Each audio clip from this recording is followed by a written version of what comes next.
This is the Principles of War podcast, professional military education for junior officers and senior NCOs.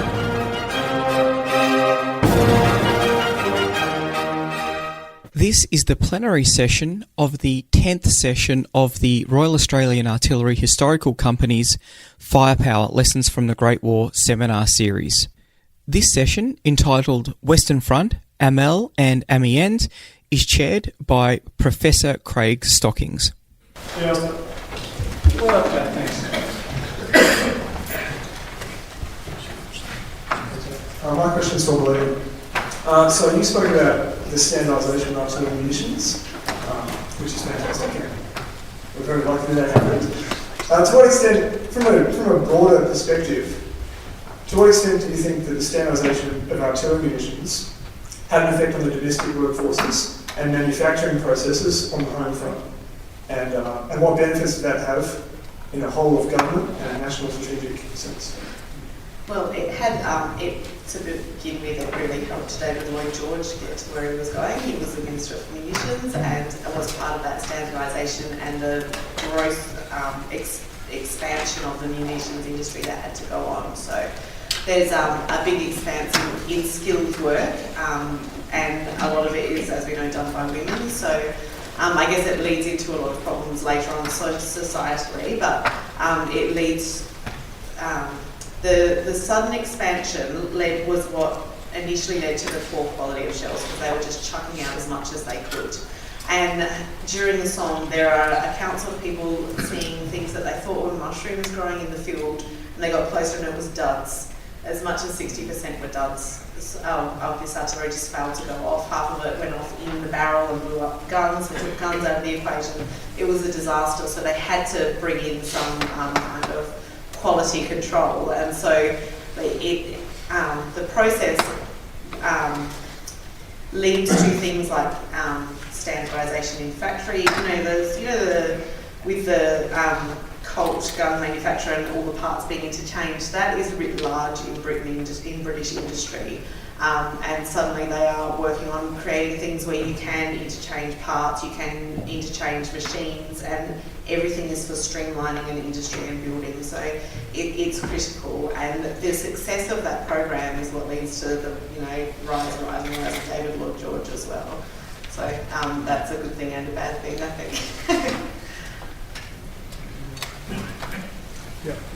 My question is for MAJ GEN Paul Stevens and really the panel in its entirety. With the very minutely planned advance, was there any opportunities for company commanders or battalion commanders to take advantage of any opportunities that they might see? And how was opportunity targets, or how were opportunity targets communicated back to higher formation headquarters? So if something was observed out in the field on the advance, how would that rapidly be communicated back to the headquarters? Under a barrage, as Meleah said, once the barrage is firing, there's very little opportunity to modify it. So the whole aim of the creeping barrage was to just creep slowly across the countryside, neutralising everything in its path. And so that opportunity did not arise when there's a creeping barrage around. When mobile warfare started, then the only way that they could deal with that was to send gun sections to accompany the forward infantry.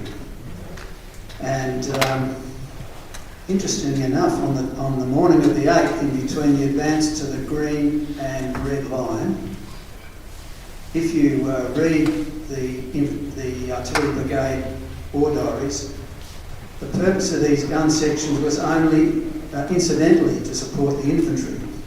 What they were sent there for was to knock out anti-tank guns, but they did both jobs.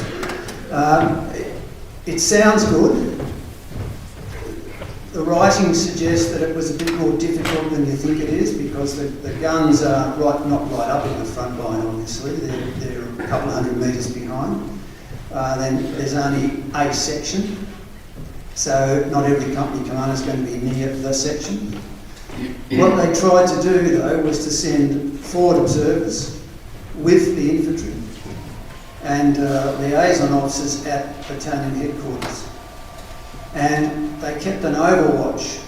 The real control of fire, it seems to me, was overwatch, I'll call them that, they didn't call them that, but overwatch observation posts, watching the people advance in front, seeing targets arise, in communications with the guns, dealing with them that way.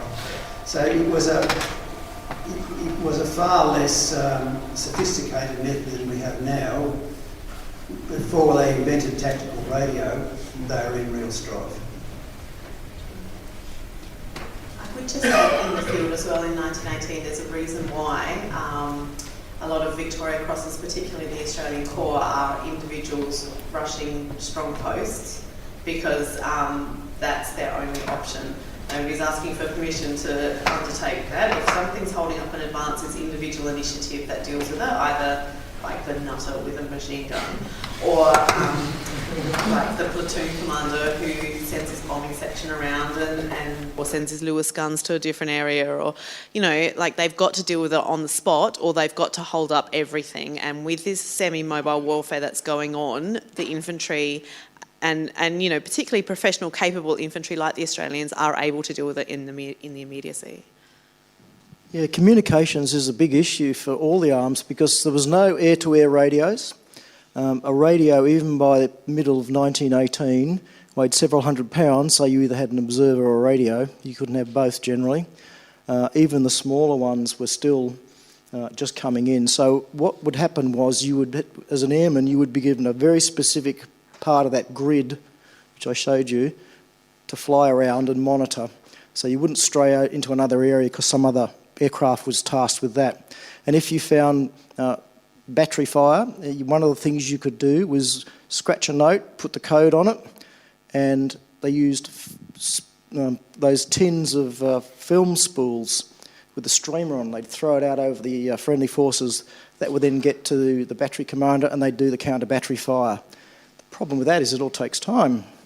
And so consequently, if the Germans had a mobile battery, by the time the message got back to your battery, you were probably hitting an empty paddock. So communications was an issue for all elements. And sorry, just to follow that up, there was an incident, a way of reacting quickly to German batteries firing from aircraft. They had a radios in them, and the field artillery brigades mostly had a receiver, and the heavy artillery brigades had a receiver. And batteries were told off to provide immediate response once they got a call. Those batteries would be what we now call superimposed on any fire plan. They'd be firing in it, but they could be taken off without harm. So there was a means of quite rapidly reacting to that done by those early radios.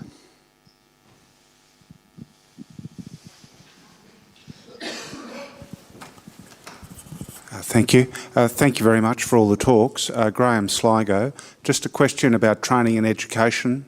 It occurs to me that from 1916 to 1918 there's been huge advances in the human element and the training and education that must have occurred to bring people to the quality that they're at by 1918. So what's occurring back in the home base at the Lark Hill equivalents, and what's occurring within the five armies in France in the training and doctrine type loop over that 2-year period, please? It's a good question, and there is a constant effort to learn. The early years of the war are suffused with just like, it's almost a panic. It's not a panic. I mean, they're not panicking, but there is a sudden flurry of ideas, and they urgently need to be gotten out. And corps commanders talk to each other, and they have ideas, and they send messages to everybody else. And the British Army takes control of that and says, right, you can't send lessons learnt out to people unless we approve them. So they streamline the system. Training takes place, as it always does, but with more specialist training. And they start, small platoon, like individual training, then platoon training, and then build up to these big practice operations with divisions and trying to incorporate as much of what they're going to see as possible, live ammunition and all, you know, all sorts of things. What's really important in the development of the infantry and their professionalism is the amount that they are allowed to know about the operations. So they see maps. They're given a pretty good idea at least of what their company should be doing, if not the companies on their flanks, at a bare minimum. But, you know, by 1917 we're seeing like the Messine mock-up on the ground so that they can see it, they can see what the hill looks like, they can see where they're going. And that sort of education and trust in the lower levels of command means that if your platoon sergeant gets knocked, someone is there to take over, and that works all the way up the line and is very effective. And at least one of the British armies had an artillery school from our perspective. So its artillery commander would send the artillery personnel allocated to his army off to school to learn lessons. What lessons? Well, the advent of predicted fire. How do you predict fire? How do you use, by Hamel and by the 8th of August, the survey companies are coming along giving each battery what they called an artillery board. They've plotted the battery centre on a board, which is then gridded up for the battery to mark the targets on. So these are all advances that happened during the war, and people have to be trained in how to use them. And that mechanism was certainly there. Yeah, a good example is the Australian Airman Training Scheme that very quickly became quite important. We had more aircraft and more airmen in England during the war than we did in France. We had 3 squadrons deployed at the height of the battle at this time frame into France and the Western Front. But back in England, we had 4 training squadrons, a maintenance depot, a training depot for ground crew, and a liaison office in London as well. And the reason was because they knew that when we sent these young guys over to fly against the Germans and whatnot, they needed to have more than just a few hours flying. Part of that training depended on what sort of squadron you were going to. If you were going to go to a fighter squadron, you went to Gosport to do the School of Aerial Fighting course, where guys that had been there, done that, come back as aces, taught the young kids air combat tactics. Maybe they didn't get very many hours, but at least they had the basics. If you were going to a bomber unit, you practiced bombing runs with a night or day. And if you were a corps squadron, you learnt that zone call system in your sleep. Because as soon as you got to the front, there's no more time for training, you're straight into it. And that was a good decision the Australian High Command made, spending the effort and getting it done. One of the most dangerous jobs in the Airman Corps was to go back as an instructor, because generally speaking, the students tried to kill you. And more of them died in air crashes and collisions than they did over the front lines. Sad but true.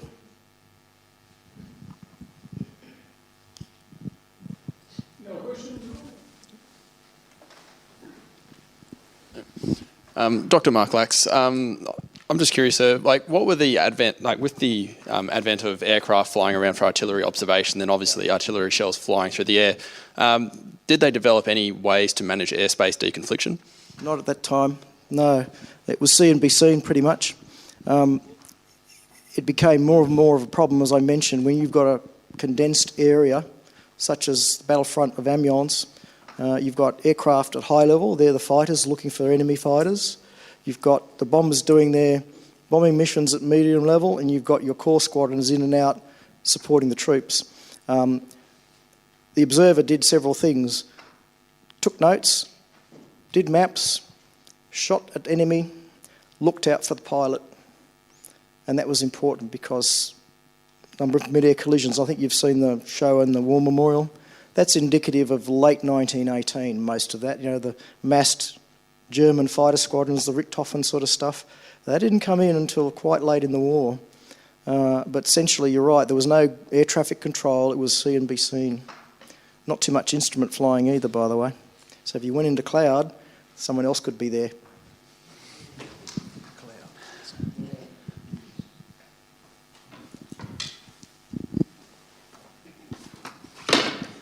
Thank you very much for today. My question is from General Paul Stevens.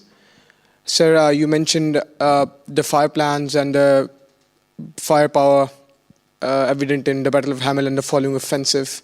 My question is, what was the pressure put on the CSS nodes and unsung hero at the back, providing artillery with its rounds and all the stores and equipment? What was the pressure on that? And for all those brigades, how many assets were dedicated for the resupply? Off the top of my head, I don't know, but there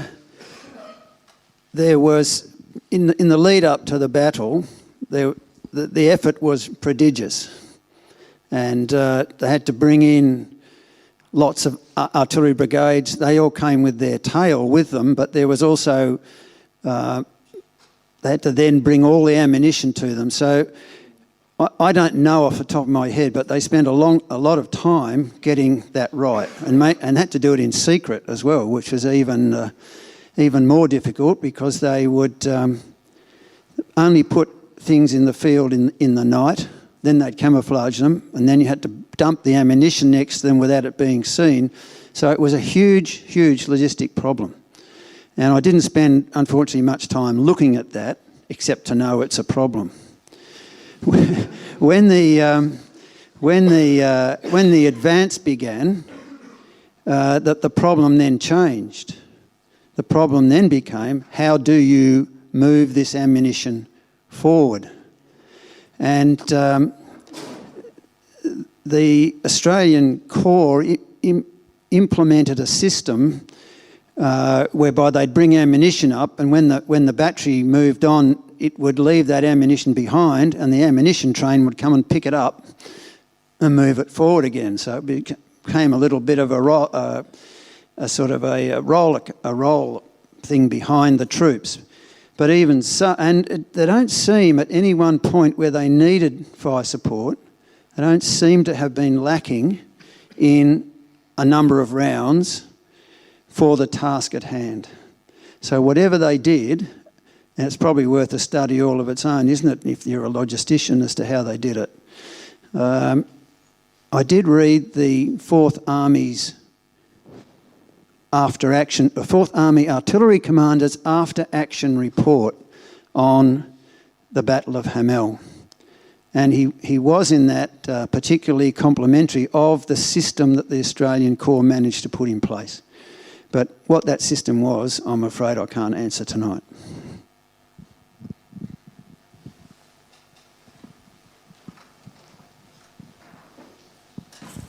Thanks, mate. By the way, James, Army Headquarters. Sorry for not doing that last time. I've got more of a social observation-based question for you, Ellen, rather than a historical observation. Back at Sydney University, when you were speaking with your colleagues and other people you work with around the university, to what extent do they have an affinity or a natural personal affinity or ownership of the Anzacs of the First World War? And do you feel they have the same affinity with the modern Australian Army? Well, at Sydney University, technically, I'm part of the museum section. So they have a very broad-ranging idea on general topics throughout museums rather than Anzacs. But as far as I can tell, most people accordingly are critical of the Anzacs and the whole idea on Anzac. They don't just accustom themselves and going, yes, this is the legacy, but usually those people are also war historians who have completed their undergrad and gone through. So my colleagues are the people who are war historians, are a bit more critical of it, whereas those who, say, for example, we have many people who did ancient history-based undergraduates, very different approach. People who did science degrees, also very different approach. So at the University of Sydney, it's very broad-ranging, and it's very interesting to see the different ideas depending on people's backgrounds.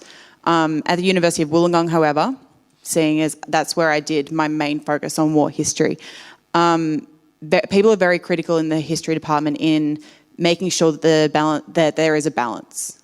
It's like they recognise that there is an importance to that type of memory and that type of identity, but that it is important to reflect on this in order to move forward, so that there is different ideas and that one narrative doesn't become the overarching narrative for everyone's experiences.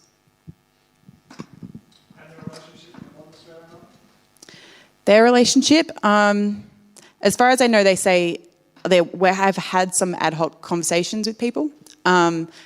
With the current Australian Army, they believe there are some elements that are drawn upon so that they go, yes, for example, like mateship and encouraging everyone to be courageous and belong together, but there are some elements where things get distorted and they need to make sure that everyone, they are very encouraging in saying that it needs to be put in a modern perspective by the historians so that it can be applied to the modern army. But as far as I know, there is no direct line that's critically analysing between, or critical opinion between the idea of the Anzac and the modern army.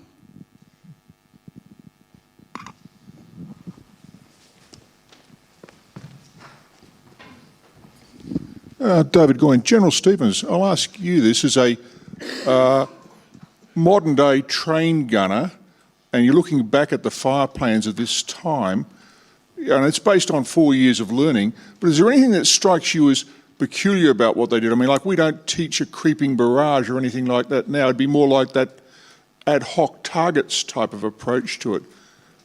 I'm wondering if there's anything that surprised you about what they did. That's a good question. Look, I don't think so. I don't think so. I mean, they start the war, as Meleah said, thinking we're going to be mobile operations, we'll have direct fire. But even before the war, they knew that was hardly going to last. There's all sorts of contradictions in the doctrine. That they had doctrine, but there were contradictions in it. They could see the change coming. It's not surprising to me that once you stop having mobile warfare and you start getting into static warfare, then it's the job of the artillery. The British always said the job of the artillery is to prepare the way for the infantry. It's not actually to win the war by themselves. It's actually to prepare the way for the infantry. So someone's got to knock down the defences. Someone's got to allow the infantry to get in. So it's really not surprising that you go through a phase of thinking that you've got to destroy things and you've got to use the artillery to destroy it, which it's actually not particularly suited for. It takes a long time, lots of ammunition, disrupts the topography and does all sorts of things like that. So it's not surprising that they go through that phase. Then they think, but hang on a minute, we don't necessarily have to do that. If you can keep his head down until you're on top of him, then you can help the infantry in and you can fight. So now we go to suppression, and that's the phase of basically the phase of the creeping barrage. And the creeping barrage is there because you've got to suppress the whole landscape. You can't just suppress this target and that target because the Germans have learnt to put the machine guns in between the targets. So you've got to have, you try and suppress the whole lot. And the German army did exactly the same. They had the same big debates about destruction, and the German army was very critical of the French because the French insisted on having long barrages before attacks, right up until 1918. And all the Germans said is, we know where you're coming because this is, you're just bombarding all of this. No surprise here. Surprise became a factor. For the British then, two things occur. One is you get tanks. So you actually don't need the artillery now to blast holes in the wire. Tank will do that for you. You don't need the artillery to do close support, in a sense, because the tanks will do that for you. And the other one is, as Meleah pointed out, the infantry become far more capable within their own capacity. So they are now able to manoeuvre between parts of a barrage falling. And that's what we saw on Mont Saint-Quentin when the divisional artillery started applying concentrations on various targets, leaving the spaces in between with nothing in them, which meant that the infantry had to overcome those spaces if anything occurred there.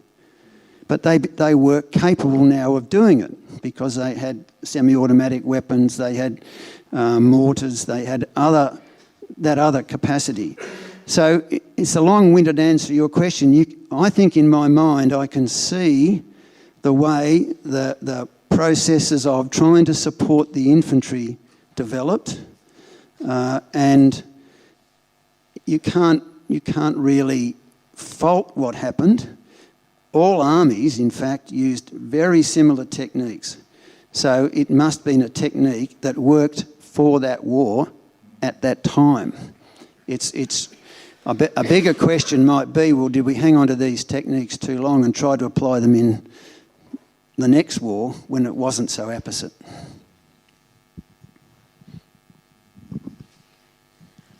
A little bit, like, just a reminder from the Mons and Contan business. Yeah. Oh, nobody's ever called me softly spoken before. That is so exciting. Sorry, artillery, but I'm on it. Okay.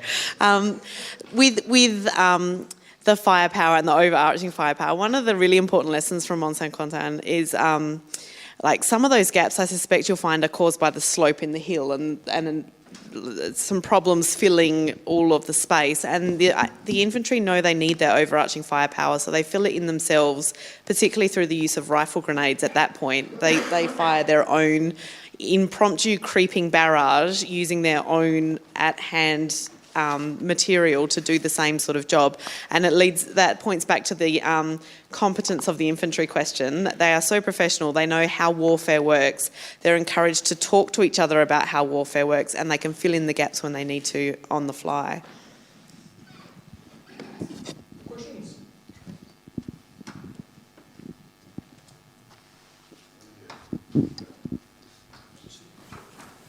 Thank you. Good evening. This question is to the whole panel. To what extent do you believe that, rather than the issue that you raised, Dr. Leah, about essentially good ideas being stifled, what do you think about the assertion that it was actually that lessons were learned too sporadically? Even at the end of the Boer War, we had very similar ideas being applied in 1918, when really, ideally, we would have applied them in 1914. This is my particular point of interest, actually, is learning on the Western Front and how it happens. And the problem is that warfare is epically complicated at this point in time. So even, like, if you look at the 1918 battles, they are colossally epically complicated. Like, there's all sorts of different things have to work in concert and in certain ways. But even in your relatively straightforward battles where they are trying to apply a rudimentary lifting barrage and they've got infantry moving across a battlefield, heaps of different things can go wrong. And so they'll come out of an attack at Pozieres, for example, or any of the year before, and they might say, well, that sort of succeeded, so maybe it was because we did it at night, or maybe it was because the barrage was right, and they pick one thing and they sort of hang all their hopes on the time of the attack or the amount of smoke used or the gas or the terrain, and then they harp on that one for a long time, and it's easy to then miss other lessons or other factors. And so because it's so complicated, you find, for example, if you look at the artillery, their learning curve is really smooth. Like, they go from technological strength to strength. They know what they need to do, but then the capability of that arm is put into an army or a corps commander, and it might not be applied correctly in the battle plans, and then your tanks get blamed or something else gets blamed. And so the process is just complicated and ongoing and easy to pick the wrong thing, I think. I also think there's an experience question here, that you start the war with a well-trained cadre, essentially, this war, and then you expand your army n-fold. And you can't stop fighting. You must keep fighting. People have got to learn lessons, and so there's a time that it takes for those people to become experienced people to understand what the lesson actually is. So some mistakes will be made out of naivety. Some mistakes will be made out of wrong application. Good try, fail. So it takes time, but it is interesting to see in the BEF, as Meleah mentioned before, that after a while they started to collect lessons learnt. They started to publish pamphlets. There's a whole list of them. There's 196 or something of them. And they're fascinating to read. You can find them on the net and you can read them, Artillery in the attack 1915, artillery in the attack 1916, artillery in the attack 1917. You can see the lessons that have been learnt in the past coming through. And so, where am I going with this? I think there was a system to capture lessons, but it has to be populated by people who are at the same time gaining the experience to work through that process and understand what the lessons were. Yeah, just on that, the artillery spotting guide, if you want to call it, pamphlet, started in 1915-16, it was 4 pages. By the time of Hamel, it was 32 pages. That zone system had been expanded exponentially in its detail and how exactly where on the code you plotted it and so forth. So to become an observer, you had to get through all of that stuff as well as your normal airman training. I'd also wanted to point something else out to you. There's the changing culture here of the airmen and the guys on the ground. The airmen are all army officers, majority of them. A lot of them had been commissioned from the ranks, but by the time of 1918 comes along, they're starting to get that airman approach to the world as opposed to the ground approach. Now, I don't mean that in any offensive way, but, for example, the airmen would go and do their thing. They would live for 90 minutes of sheer terror in the air, but they'd land at an airfield way back from the front, so they weren't within artillery range, they weren't within enemy infantry charge range, they knew they were safe. Generally speaking, they had a mess. The guys in the trenches never had a mess. Generally speaking, they had a tent and a stretcher, a nice pillow to sleep on. Guys in the trenches didn't. This then is the start of the difference in cultures between the various elements in the army. Then, of course, you get an Air Force in a few years' time and it changes again. But it's an interesting observation. Can I just say something about culture on the way through? You're going to be here all night. No, and take it. I want to take it from the German experience. The fellow who is famous for developing German artillery tactics is Bruckmüller. He's an Eastern Front artillerist. An Eastern Front artillerist. He develops all his ideas on the Eastern Front. The guys on the Western Front think, that's fine over there, but it's never going to work here. So he's got a cultural issue of trying to convince them. And he's working against the culture of the German army, which is to place the resources in the hands of the divisional commander. And so, if you read his book, he bangs on about the need for centralisation of the artillery planning and how long it took to convince the army that this was a good thing. When the British were going through the same thing, but they didn't have the same issues because the culture of the BEF was slightly different.